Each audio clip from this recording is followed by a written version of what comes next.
Over the past decade, a great deal of attention has been given to the variety of sexual identities evident throughout the human species. We as a species have all become much more aware that sexuality is much more diverse and multifaceted. This has all been made even more compelling as we also recognize that sexual identity is often fluid, meaning individuals may change their sexual identity to a different one and then shift back. One sexual identity that still does not receive much attention is asexuality. People who identify as asexual, also known as aces, experience little or no sexual attraction to other people. They desire emotional intimacy but do not desire sexual intimacy, or do not desire it very much. To understand asexuality as a sexual identity, it is important to recognize what it is not. Asexuality is not abstinence for religious reasons or because of a painful relationship. Asexuality is not related to finding sex painful or having medical issues that impact sexual pleasure. Asexuality is not sexual repression or a form of sexual dysfunction. Also, it is not a sexual identity that occurs because someone cannot find a partner.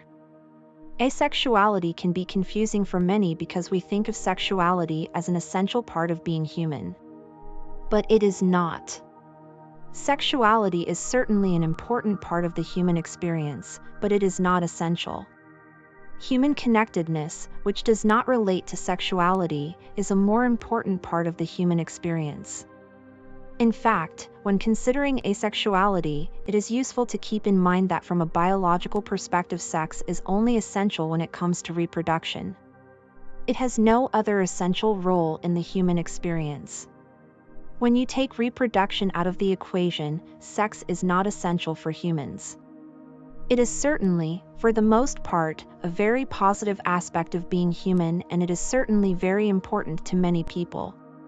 But being pleasurable and important does not make it essential. And, of course, not engaging in sex does not mean someone cannot be a parent. Adoption, in vitro fertilization, and surrogacy are all alternative ways of becoming a parent without sex. Although it is also worth noting that not being interested in sex and not finding it important is not the same thing as not being able to have sex. Many asexual people do engage in sex with their partners when the goal is to have children. In this and other ways, sex can play a role in asexual people's lives when it has a clear purpose. It is interesting to consider that asexuality exists throughout the animal world. Many non-human animal species are asexual. This includes the Komodo dragon, wasp, turkey, and scorpion. What is more fascinating here is that there is considerable biological research showing that individual animals within species are asexual. So, just as there are individual humans who are asexual, there are individuals within other animal species that are asexual. When people recognize they are asexual, it can often be scary. It can also be scary for their families and loved ones.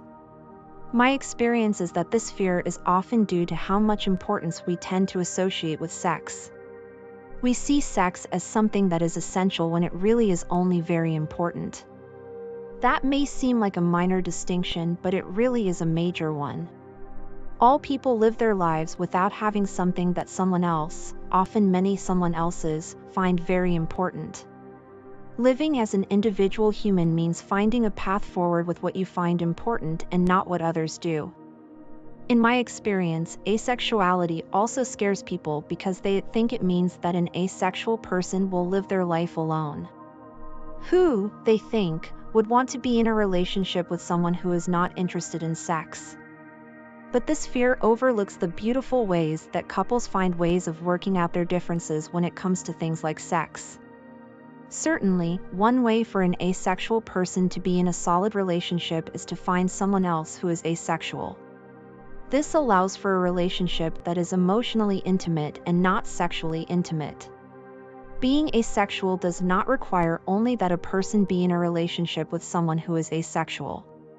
Couples frequently differ on how much importance each puts on sex and have to find a way of navigating that difference.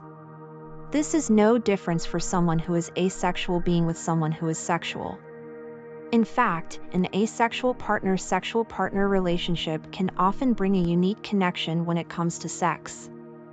This is because sex in that relationship will always involve one partner giving to others something they do not value but which they know the other person does. This can bring a lot more feelings of emotional intimacy when it comes to sex than is the case in a sexual partner-sexual partner relationship in which sex provides something positive equally to both partners.